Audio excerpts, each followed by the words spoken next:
Theory of glandular stimulation through electrical impulses was correct. A few days ago, you were as small as your companion. And now look at you.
Hello.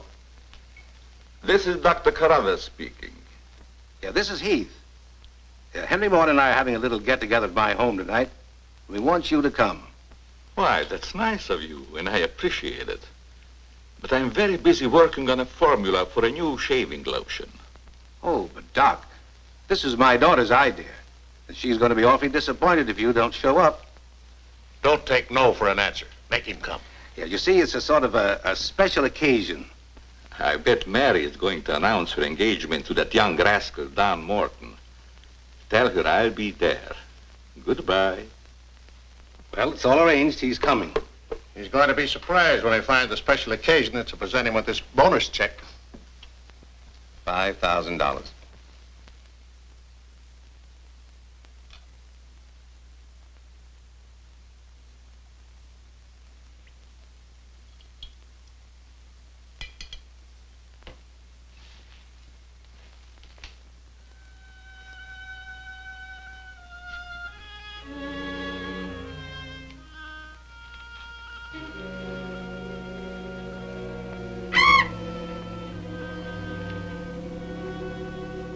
Good. You have not forgotten. You hate this strange oriental fragrance even while you sleep. Just as you did before I made you big and strong. Now, if you detect the fragrance in the night, when you're fully awake, you will strike.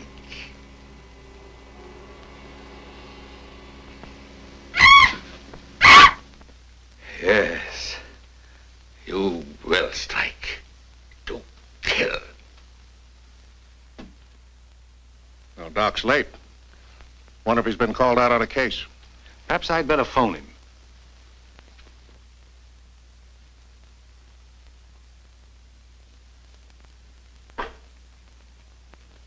Now remember, Roy, Tommy, you're not to mention anything about this bonus for the Doc until after your father has presented it. Have you warned those two lovebirds over there? Perhaps I'd better. I want to caution both of you. Not to say a word about the check. Until you're ready to spring it on him. Your father will make the presentation, Mary. Why don't you unveil it, like a statue? Then we could all be in on it. You know, I think it'd be a better idea to put it in a bottle and launch him with it. You must have gotten that idea out of a bottle. Well, the Doc isn't coming. What? Oh, what a shame. Oh, he just got busy with his new formula and forgot all about us. He'd forget the formula if he knew about that $5,000 check. Well, why don't we all go up there and give it to him? No, I wouldn't do that. He doesn't like visitors when he's experimenting. Well, Roy can take the check up to him. Sure, I'll take it. Shall I make the Doc a speech when I give it to him?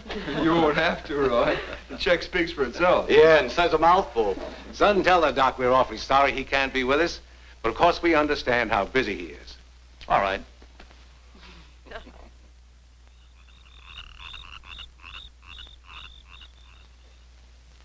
Just a minute, Roy, and I'll be with you.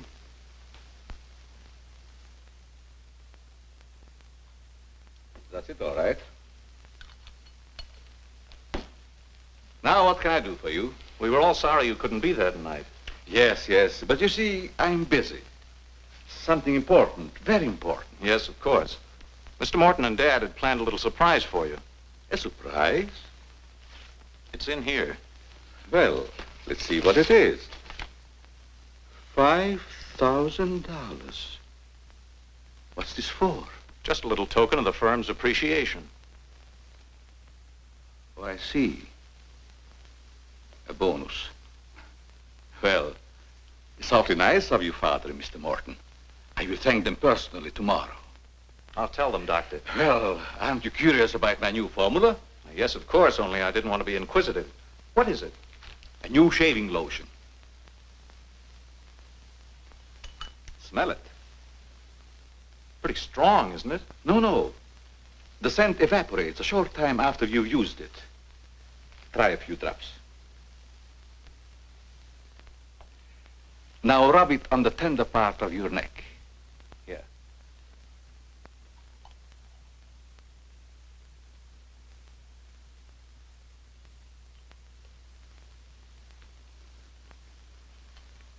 Soothing, isn't it? Yes. When will it be ready for the market? Oh, it's still in the experimental stage. I want to try it out on several people first and see if it works. Well, if you'd like to send me a bottle, I'll be glad to try it for you. Thanks. Good night, Doctor. Goodbye, Roy.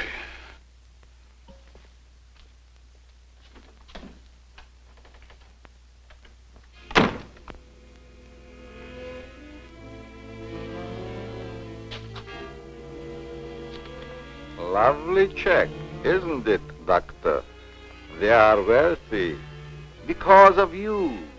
You made them rich, Doctor. It was your formula.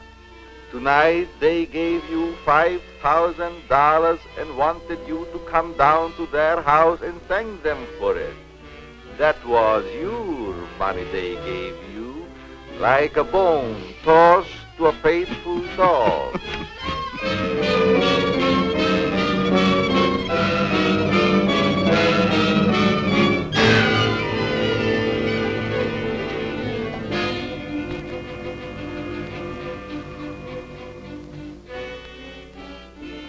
You should be very grateful, Doctor, very grateful. They are rich and happy, thanks to you. And what have you got, Doctor?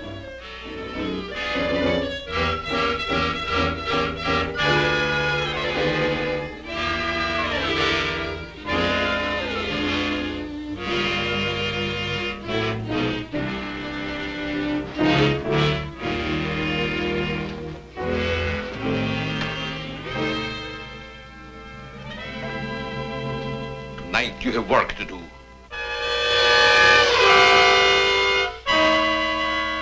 It's time you were on your way.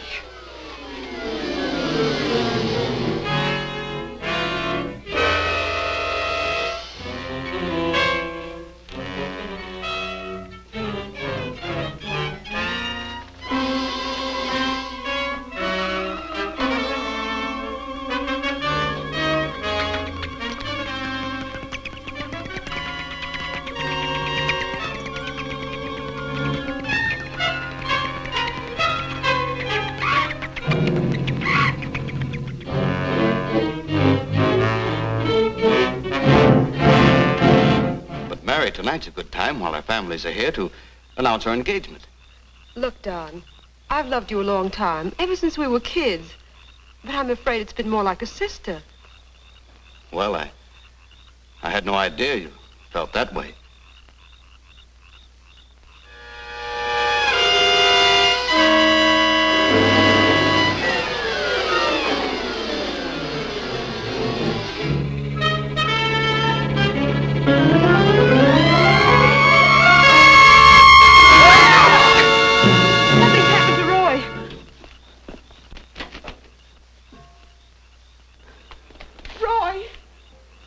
I better call Dr. Carruthers. Oh, please hurry. There's nothing I can do. You mean he's dead? Yes, I better call the coroner. You think it's murder? I don't know. I never saw anything like it before. The jugular vein is severed.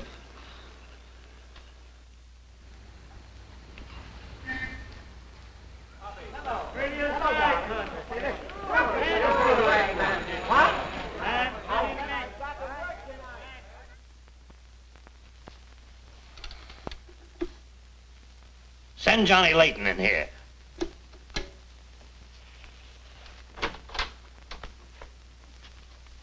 Well, what have I done now? Who wants me fired this time? Nobody yet, but it's still early. This came in from Heathville. It's a mystery killing. Old Martin Heath's son. Who's Martin Heath? Who's Martin Heath? Say, have you ever had a date with a girl? A girl? Oh, yes, a girl. I believe I did take a girl out once. Well, did she smell sweet? Of course she smells sweet. Most girls do. Well, that's because of Martin Heath Cosmetics Limited. They make all that goo that the women put on their faces so they won't have to wash them with soap and water. I get it. A big man, huh? Yes, and a big advertising account. Grab yourself a photographer and get along over there to Heathville. The coroner's holding an inquest. Find out who really killed old man Heath's son. Okay, McGinty, I'm on my way.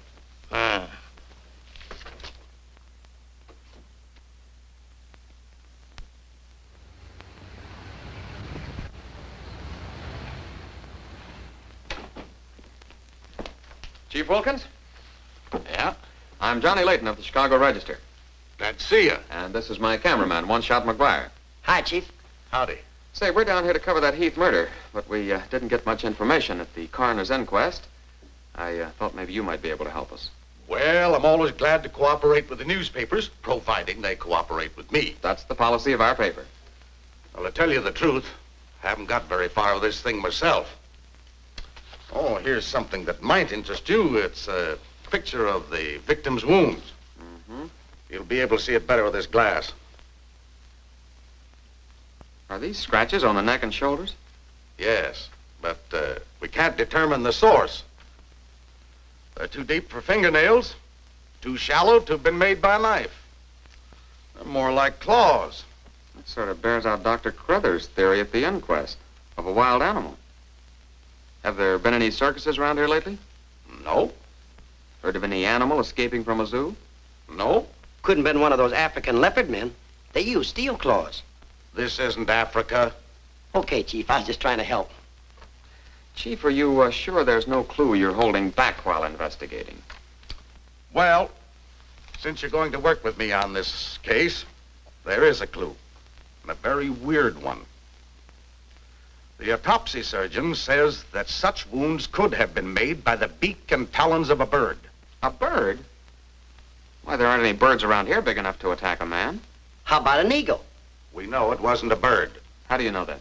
Because we found several hairs on the shoulder of Heath's coat. Ah, Cherchez la femme. They're not human hairs. What kind are they? Well, it may sound silly, but the laboratory test shows that they were from a mouse. Well, who ever heard of a mouse big enough to kill a man? Say, a bat has hair like a mouse. Well, the only bats around here are no bigger than sparrows. There was a peculiar odor about the wounds, but they were so faint and elusive that the police chemists have been unable to identify it. Then it does give us something to work on. Well, if the scent was a clue, it's been destroyed by evaporation. Say, Chief, do you mind if I do a little sleuthing around on my own account? Certainly not. Go ahead. If I can help you any, why... You can. Miss Heath seems to be the nearest to an eyewitness of the crime. I'd like to have a talk with her. Can you arrange it? I think I can. Well, Dr. Crothers refused to let her speak to us. We tried that this morning at the inquest. Well, don't you worry about Dr. Carruthers. He's one of the finest men in Heathville. He just thought you'd add to Mary's grief so you could get sensational newspaper stories. I'll arrange an interview. Thanks, Chief. I'll keep in touch with you. All right. 48J. Miss Heath, did your brother have any enemies that you know of? Why, no. Everybody in the village liked Roy. Mm-hmm. Well, what did he do at the factory? He had charge of the experimental department where the new products are developed. Oh, here comes Dr. Crothers.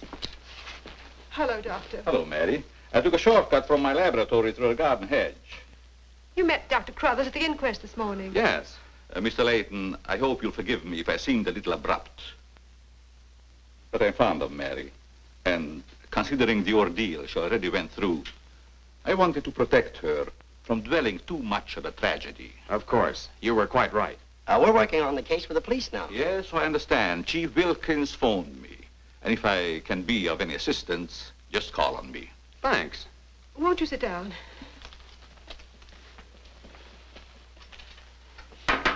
Shall I serve, mademoiselle?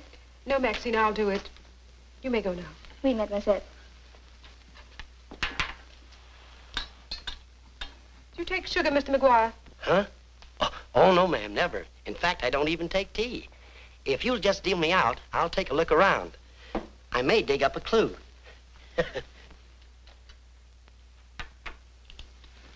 What do you think of Dr. Crothers' theory about a wild animal, Mr. Layton? Well, frankly, I don't think much of it. I can't say that I blame you. But I, as a scientist, take many things into consideration a layman might overlook. For instance?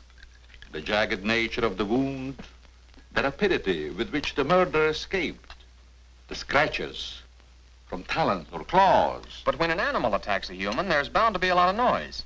You heard Miss Heath testify there was no sound of a struggle. No. Only those awful screams. It's very puzzling. very mystifying. Doctor, when you last saw Roy, did he seem worried or nervous or moody? No, not at all. On the contrary. He was in the best of spirits. Well, I've got to get back to the village now and follow my story. You'll excuse me? If you find it necessary for us to talk again, you may come back at any time. This evening, if it's all right with you. I'd like to spend some time here. Why, yes, that'll be quite all right. Thank you. Goodbye, Miss Heath. Goodbye. Goodbye, Doctor. A little more chiffon, baby. I do not understand. Oh, you know what I mean. A little more of your stocking. Like these? Sure, I like 'em. Who wouldn't? Now, hold nice and still, because this is going to take a little time.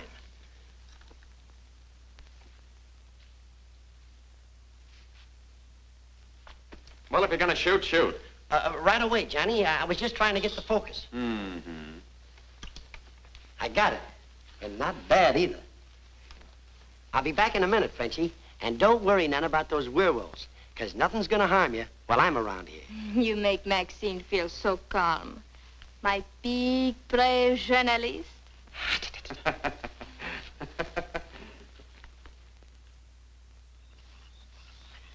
This is my idea of nothing at all. Sitting here waiting for an animal to give us an argument. Look at that moon. And I had a date with Frenchie. Oh, stop crabbing. We're supposed to solve a murder. You, Big, brave journalist. This is the first time I've ever been invited anywhere and asked not to shave until after I get there. I wanted to observe your exact reaction when you tried the lotion. Oh, now I understand. I want this lotion to be perfect before turning it over to you to be marketed. Here. It's a little strong. That'll make the customers think they're getting their money's worth. Oh, that feels great. Very soothing. I don't think you ever use anything else. Well, we wouldn't want to market anything we wouldn't use ourselves.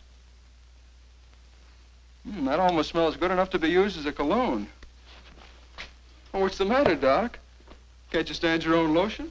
I have a violent dislike for perfumes. Oh, I'm sorry. All right, Tommy. Good night, Doc. Goodbye, Tommy.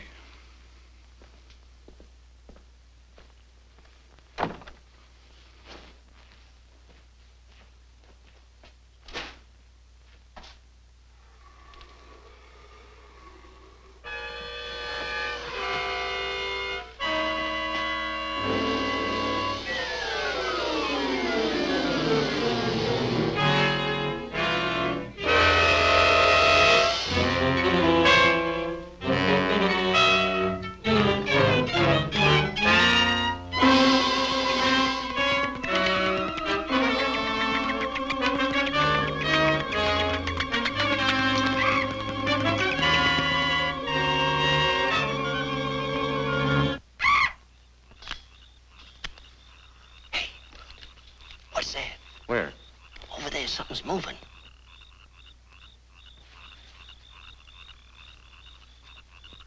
Come on out of there, whoever you are.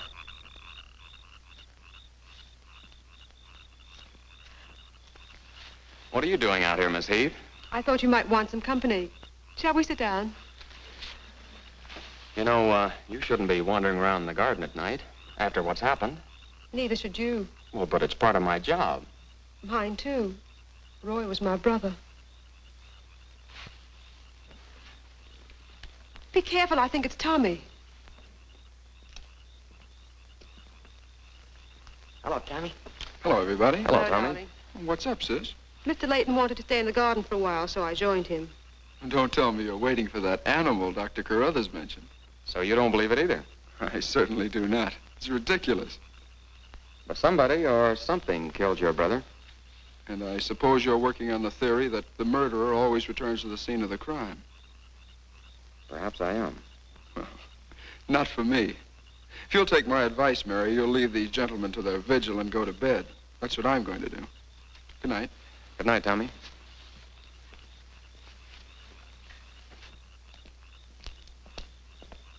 I don't think your brother likes my being here. Oh, you mustn't mind Tommy. We're all terribly upset. I know.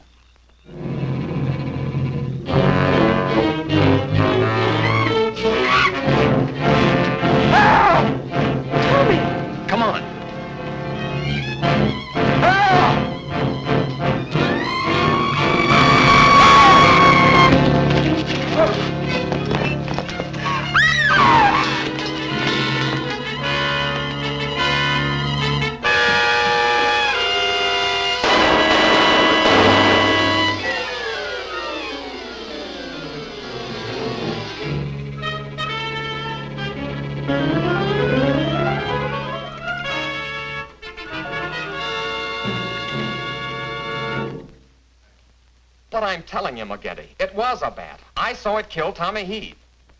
Listen, Johnny, I want you and One Shot to come on home or I'll fire both of you.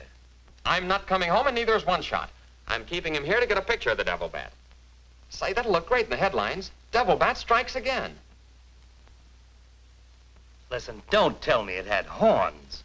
Maybe I better send a wagon with the steel bars and the strong boys with the straitjackets. Look, Joe, have I ever lied to you? Plenty of times. Well, I'm not lying this time. If it ever got out that I cooked up a fake story about a devil bat, I wouldn't be able to get a job on a country weekly. Print the story, Joe. So help me, it's on the level. All right, I'll print it. But I won't believe it not till One Shot gets me a picture of that devil bat in action. Don't worry, he'll get it. Goodbye. You, my friend, are going to get a shot of the devil bat in action. Who, me? How? Have you noticed there's a taxidermist shop in the village? Well, you wouldn't suggest that I go out and stuff a bird, would you? One Shot. To think that you'd even hint that I would suggest you have the village taxidermist build you a nice big bat for pictorial purposes. Besides, a bat isn't a bird, it's a mammal. Well, why didn't you say so in the first place? Where is this bird stuffing emporium? Oh, down on Cottage Grove Avenue.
Now, here's the idea, Frenchie. You hang on to the bat till I get my camera set up. And when I raise my hand, you give the bat a good shove, and it'll swing out just like it's flying. Then I can get a swell picture from my boss. Get it? Oui. I am wise, no? No. But hang on to the bat until I raise my hand, huh?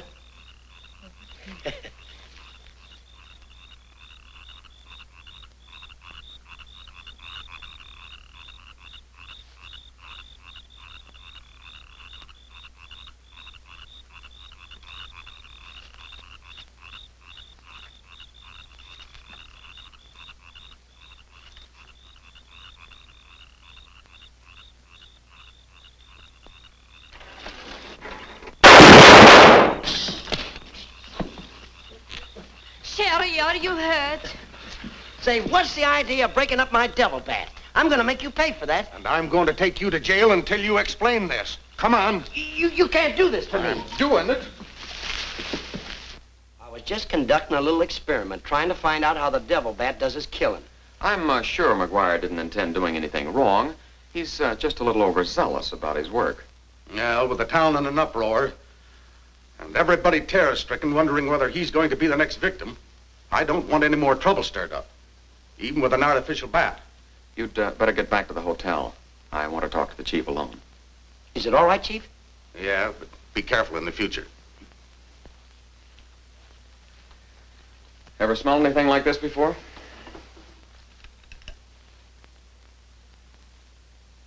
Well, yes.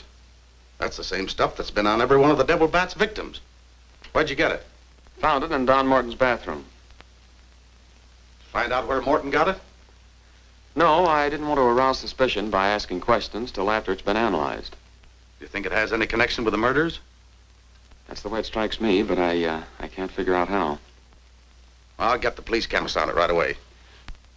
I'll snoop around and see if I can find out where Morton got it. Well, it probably came from down at the Heath Cosmetic plant. I've men working on a theory of a disgruntled factory employee committing the crimes. It's certainly more than coincidental that all the victims have been members of the Heath and Morton families. Yeah. Looks like a plot to wipe them all out.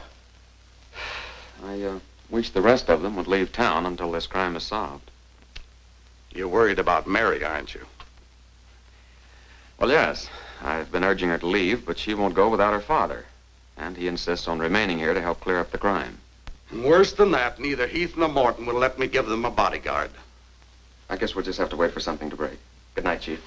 Good night, Johnny.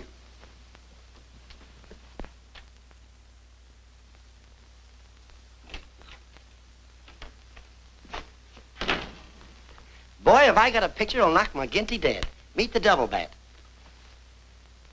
Well, how about that wire? Looks as if the bat's on a flying trapeze. Oh, but I'm not through working on it yet. See, I can touch this picture up so the bat will look like he's got nothing around him but nothing. Okay, Rembrandt. You win.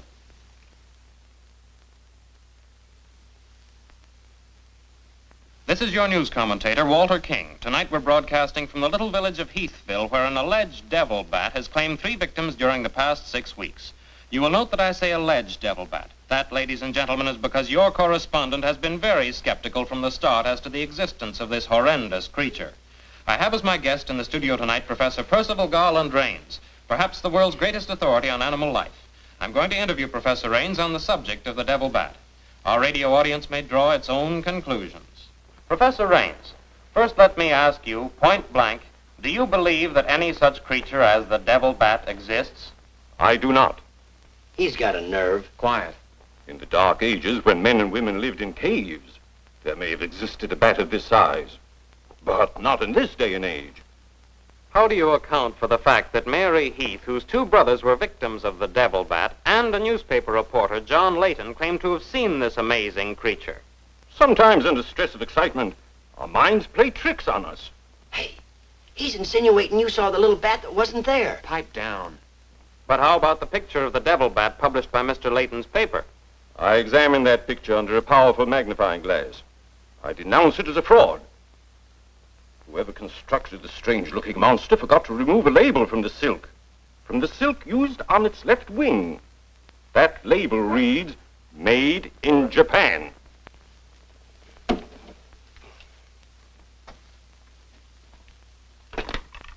Put through a hurry call to Heathville.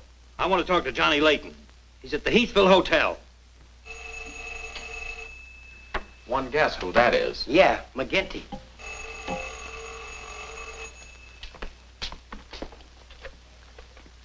Go ahead, pour it on.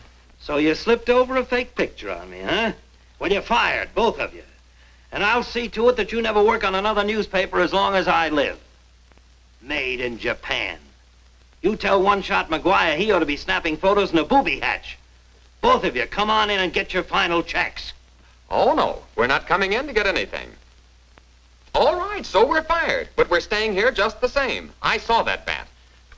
We're going to stay here till we catch that bat, and when we do, I'm going to bring it in and stuff it down your throat. Goodbye. Well, we're fired. Again. That's him calling back to apologize. Now, you give him a good scare. No use begging us to go to work for you again, McGinty. You fired us and we're staying fired. Oh, Mary, I thought it was somebody else. Johnny, why did you make a joke of a tragic thing like this? But it wasn't intended as a joke, Mary. I was only trying to get the news. I suppose you call it getting the news when you arrange to print a picture. That's a deliberate hoax. That has the entire country laughing. A grand joke, Johnny. But somehow I can't appreciate it. But I can explain that picture. Don't try, Johnny.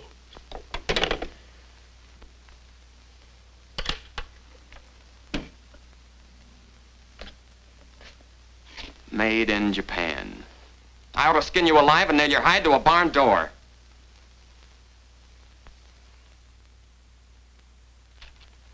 Here's the chemist report on that shaving lotion. I see you couldn't break down one of the ingredients. Yes, he said it must be some element with which he's not familiar. We won't get anywhere until we identify it. There's just one other man in this town that might be able to help us. Dr. Carruthers. Yeah, Carruthers could help us. I found out he compounded that lotion. Well, if you suspect Carruthers, you're barking up the wrong tree, Johnny. He's the last man in this town that would harm anyone. Why, everybody loves him. Maybe so. But here's something else I dug up. The Heath and Morton fortunes are based on a greaseless cold cream formula Dr. Cruthers invented. So what? All the doctor got out of it was $10,000, and the others made a fortune. Well, it's common knowledge that he sold out for cash when he could have had an interest in the firm. Just the same, every victim had this stuff from his laboratory on him. Maybe you've been working too hard on this case, Johnny. I'd like to get his reaction on the stuff. If he denies knowing anything about it, we'll know there's a tie-up somewhere. I think you're balmy. But just to show you that I'm following up every clue, we'll talk to him. We'll, put this in another bottle, and without telling him we know he compounded it, ask him to analyze it. Doc, I hope we're not upsetting your work barging in on you this way. No, not at all. I'm anxious to help solve these crimes. All the victims were very dear friends of mine. Here's a sample of the stuff young Morton and the two Heath boys had on them when they were attacked by the devil bat. Of course, it doesn't make sense to me that a bird would choose only people using that particular stuff. A bat is not a bird. It's a mammal. Well, anyway, our police chemist couldn't break down one of the ingredients. We thought perhaps you could. Why, I compounded this myself. It's a new shaving lotion I'm experimenting with. The ingredient your chemist couldn't break down, I discovered years ago in Tibet. How did you happen to put it in a shaving lotion? Oh, the lamas use it in some of their religious rites as a perfume. The scent is very pleasant and can't be imitated by competitors. But what were Don Morton and the two Heath boys doing with the stuff? Oh, it is the policy of our firm to try out any new product before marketing it. Well, that knocks our theory into a cocked hat. Yeah. We were hoping the unknown ingredient might turn out to be some sort of a clue. This isn't the kind of bottle I give it out in, but I presume your chemist changed it when making the analysis. Yeah. Is there anything else I can do to help? Tell me, did you hear Professor Raines on the radio last night? Yes. It was very interesting and very asinine. You mean you believe there is a devil bat? Why not? You saw it, didn't you? Well, sure I did. So did Mary. Then why worry about what one scientist says? That one scientist got me fired. Oh. You mean your newspaper discharged you? That's right. Oh, that's too bad. Then you're believing Heathville before the mystery is solved. I'm afraid not. I'm going to stay here and work with the chief. Since you're going to stay here for a while, I would like you to try out a bottle of the new lotion and tell me how you like it.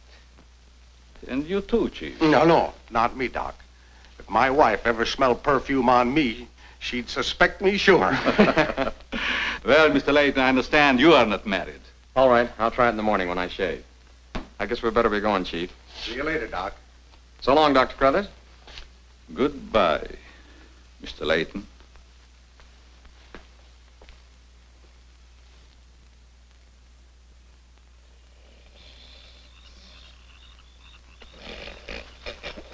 What's the matter? What's the matter?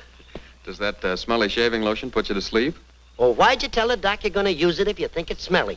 Oh, I don't know. I guess I was a little ashamed of ever suspecting the old duck. Well, I like it, and I'm going to tell him so. What time is it? After midnight. Midnight? Oh, there ain't no use of waiting around here any longer. This must be the bat's night off.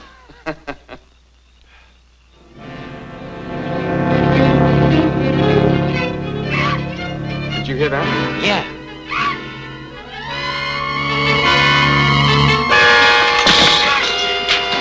Get that camera ready.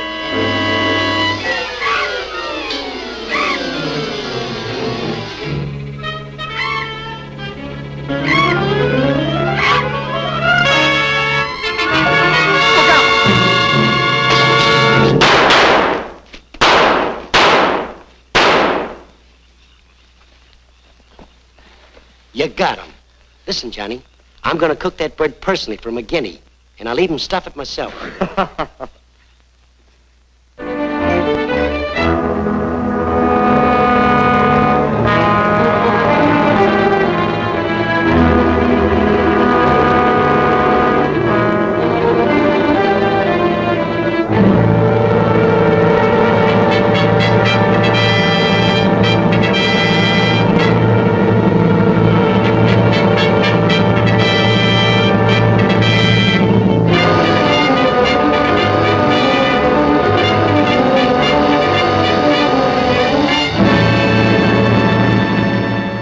still skeptical when I came to Heathville today to examine the body of this so-called devil bat. But after seeing it personally and making exhaustive research, I've arrived at the conclusion that the creature is the lone survivor of a type of giant bat which existed in great numbers during the early part of the Neolithic age. Perhaps I should explain for the benefit of some of our listeners that the Neolithic age is that period of antiquity commonly called the Stone Age. Imbecile, bombastic ignoramus.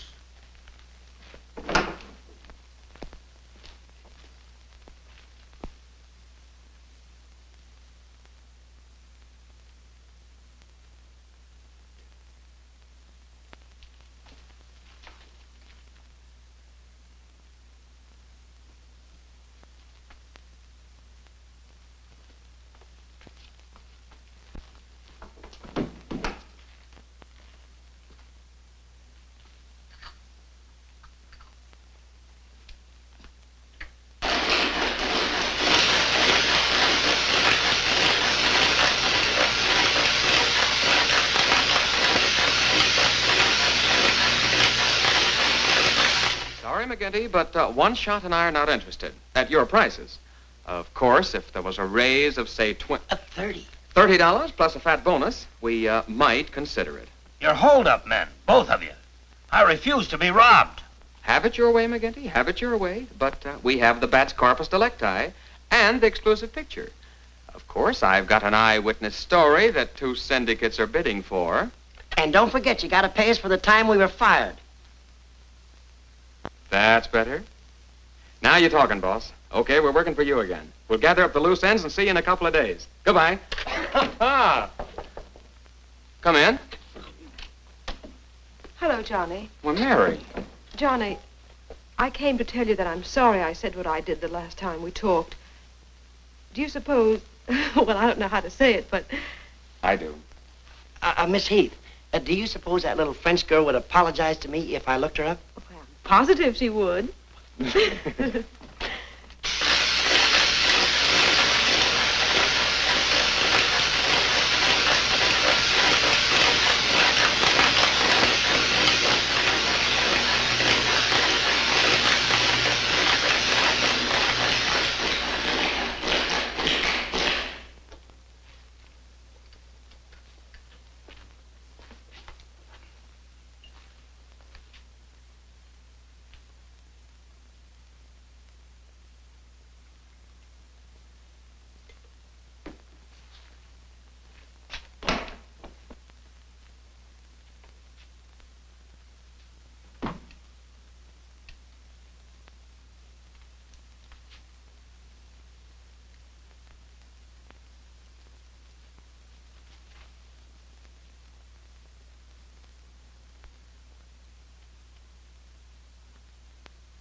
Splendid.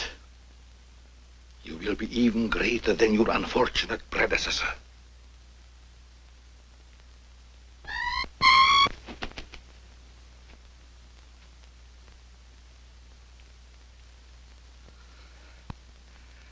Enraged, aren't you?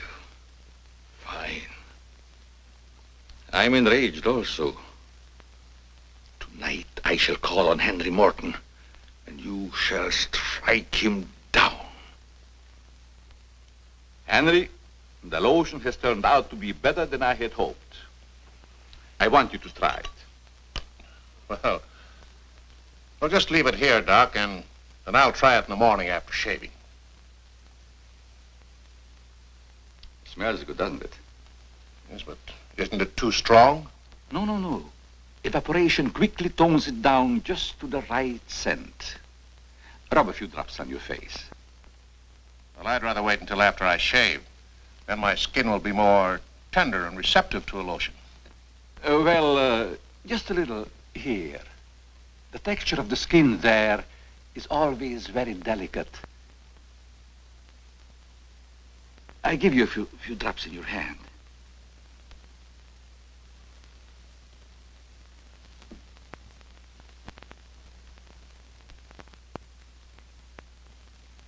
I hope you're right about that scent evaporating quickly. I smell the high heavens.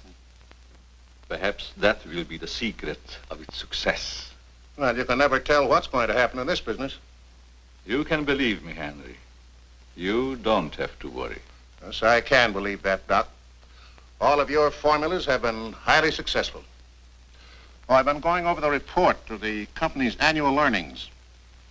A net profit of over $1 million. Not bad, eh? When you remember what we built on.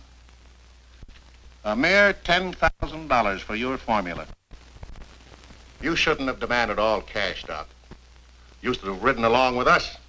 Then you'd be rich, too. Oh, but then you've had a lot of fun in your laboratory with your experiments, dreaming up something new. You're a dreamer, Doc. Too much money is bad for dreamers. So you try to pay me in flattery, telling me that I'm a dreamer.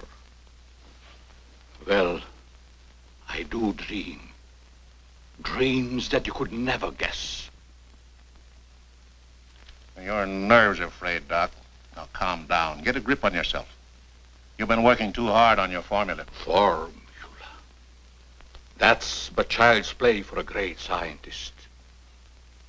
Your brain is too feeble to conceive what I have accomplished in the realm of science. Doc, you've made some great scientific discovery. What is it? When you'll find out, Henry, it'll be too late for you. Oh, come, Doc. You can't pretend to control a man's destiny. I've already proved it 3 times.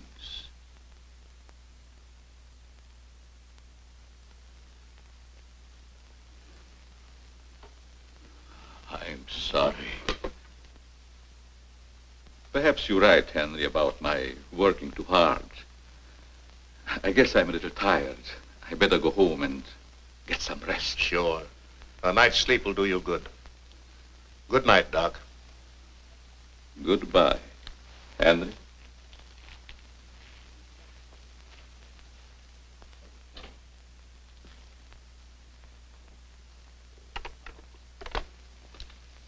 .36J. Hello? Oh, that's you, Martin? Yes, Henry. I want you to call Chief of Police Wilkins to come to your house immediately. It's very important. Chief's here now. Well, don't let him leave until I get there. What on earth's happened? I think I've got a clue to all those murders. It may peter out, but if half what I suspect is true, it's the most diabolical plot that a madman ever concocted. What is it? Talk about the absent-minded professor. I forgot my hat. Henry, what is it? I'll tell you all about it when I get there. I hope I didn't intrude on a private conversation. No, nothing important.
I hope Henry was right about having a clue.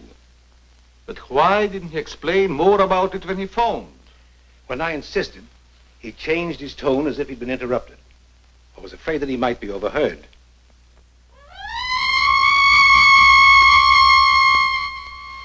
What is that squeaky sound? Oh, just some night noise. Help!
I feel much better, Mr. Heath, since you asked us to stay in your home until this new devil bat has been killed.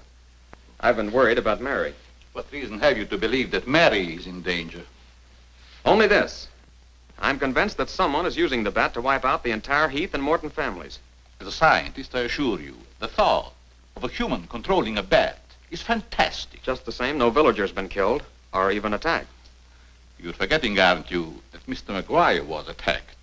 He's not a member of either family. Why, I'm practically a member of this family already. I'm going to marry Miss Heath's maid. Oh, really? Well, boys, I'll have Maxine show you to your rooms. I must be running along home. It's past my bedtime. Good night, gentlemen. Good night, Good night, Martin. Good night, Good Doc. night, Doctor. Goodbye, Mary. Come along.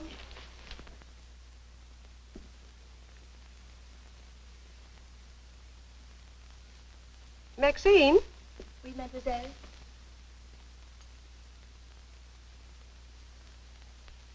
Did you fill my perfume bottles with something new? Oh, no, mademoiselle. I never touch your perfume. It's funny. I don't recognize it.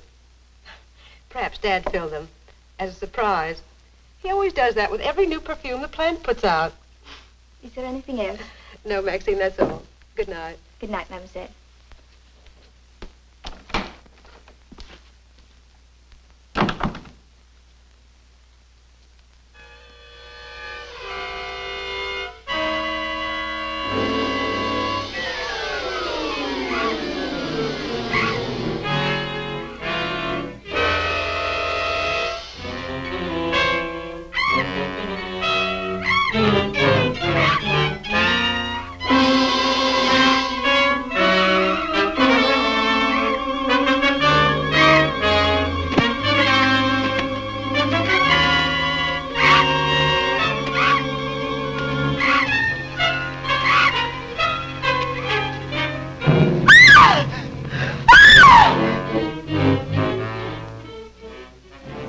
Mary, what happened? It was trying to get in the window. A big bat.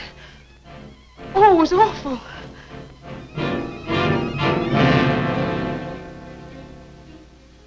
Mary, I want you to tell me everything you did just before that bat tried to get in. Well, first I took a bath. Then I brushed my hair, and Maxine came in and turned the covers down. And then fastened the screen, which somehow had come unhooked. Yeah? Go ahead, what else? Well, then we talked about some new perfume that someone had put in my dressing table bottles. Dad, did you put any new perfume in my bottles? No, I didn't. Is this the stuff? Yes. Tony, this smells like... Hey, quiet. I've got a hunch that I want to follow up, and I'll need everybody's cooperation. We'll do everything we can. Of course. What's Carruthers' number? 48J. Operator, give me 48J, please. Hello, Dr. Carruthers. This is Johnny Layton. That's right. Something terrible has happened to Mary. Can you hurry over? I'll be right there. Good. Oh, Johnny, I'm all right. I don't need a doctor. That's where the cooperation part comes in, Mary. You'll have to pretend to be a nervous wreck. Mr. Heath, you and One Shot must help her trick Dr. Carruthers into staying here as long as you can. Where are you going, Johnny? To, do a little private bat hunting.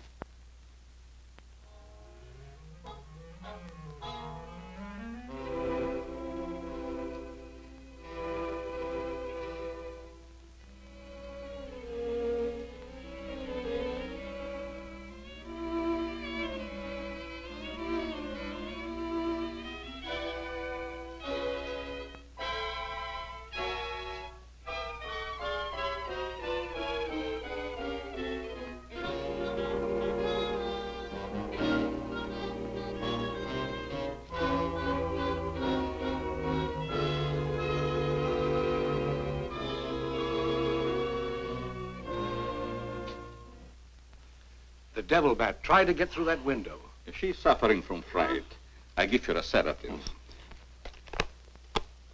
Where's Mr. Layton? Why, I guess he's out in the garden hunting the devil bat. Layton is a very brave young man. Give Miss Heath one of these every half an hour. Oui, doctor. It will quieten her nerves. But, Doc, hadn't you better stay until she's quieter? She'll be all right in the morning. Hey, Doc, I don't feel so good myself. Would you mind taking my temperature? You look perfectly well, Mr. McGuire. Well, you ought to see my tongue. It looks just like a squirrel's tail. Look. Try some calomel.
May have visitors tonight.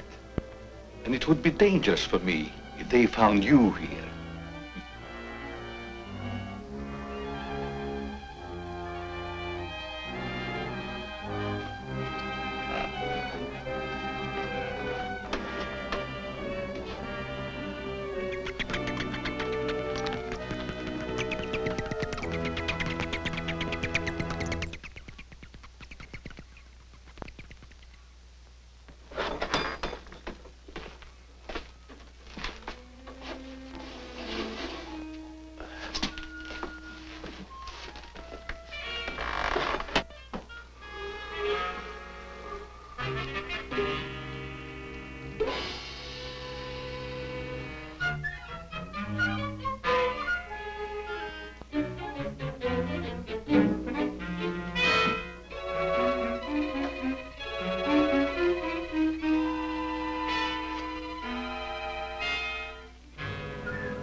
Hi, Doc. I hope I'm not intruding. No, not at all. I heard you were out stalking the devil bat. Any success? No, but I thought maybe you might be able to help me. Well, I don't see how that's possible, but if you can suggest anything... Well, you could give me some more of that new concoction of yours, that shaving lotion. But how on earth could that possibly help catch the devil bat? I've still got a crazy idea that if I douse myself with it, it might attract the killer. I don't see how you can connect the two. But there is a bottle of the lotion on the table. Thanks.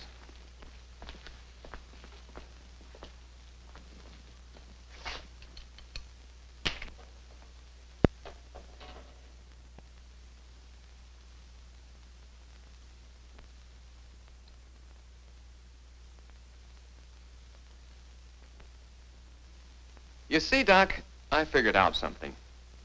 All four of the murdered people had this lotion on them when the devil bat struck. Now, my plan is to sit in the garden, and when the killer makes one of those power dives, I'll blast him. Layton, I'm afraid all these murders have affected your mind. Maybe you'd like to come along, Doc, and be an eyewitness. I'm sure it would be just a waste of time, but I'd be glad to watch your experiment. Good. I knew I could count on you to help me.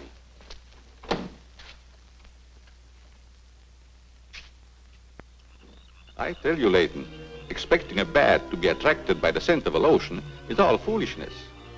I think I better run around. Ah, sit down, Doc. The Devil Bat's behind schedule tonight.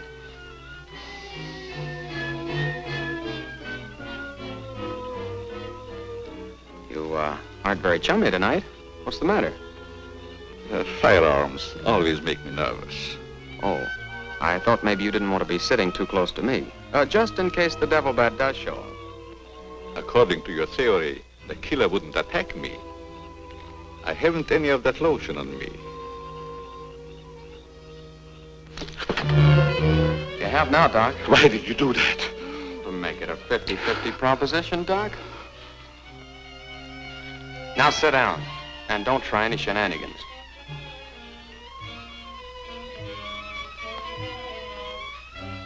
Not so funny when it's your own jugular vein that's in danger. Is it, Doc? I don't know what you're talking about. Maybe you made a mistake when you let that devil bat of yours out of the attic tonight. Don't worry about the bat killing you. I'm saving you for the hangman. Tell me, Doc, how did you develop a monster bat like that? You wouldn't understand the scientific theory.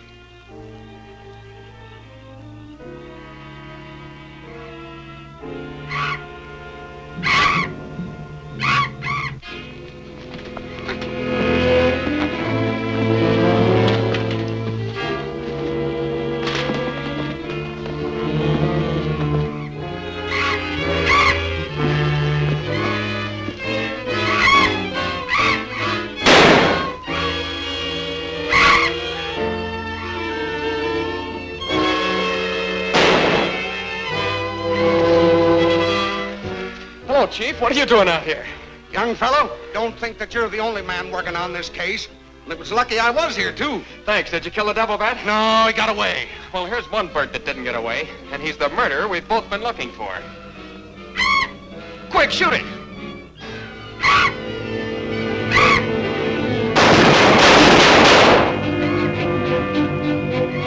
Where is it? It's gone. And so's the doctor. Did you get the bat? What happened? Doc Carruthers is the murderer, and he's hiding somewheres in the garden. You fellas get back to the house and guard Mary. Come on.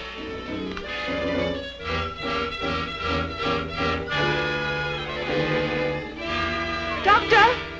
Dr. Carruthers! Doctor! Has anything happened to Johnny? Is he hurt? They took him up to my place. You better come along with me.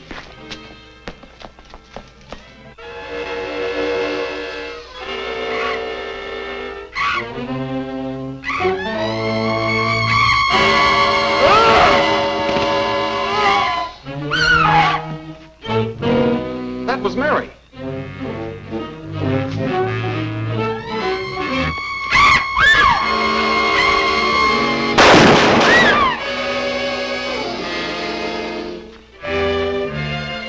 Are you all right, Mary? Go help Dr. Carruthers. He's over there. That devil bat belonged to the doctor, Mary. He created it to commit those murders. Well, it's too late to help the doc.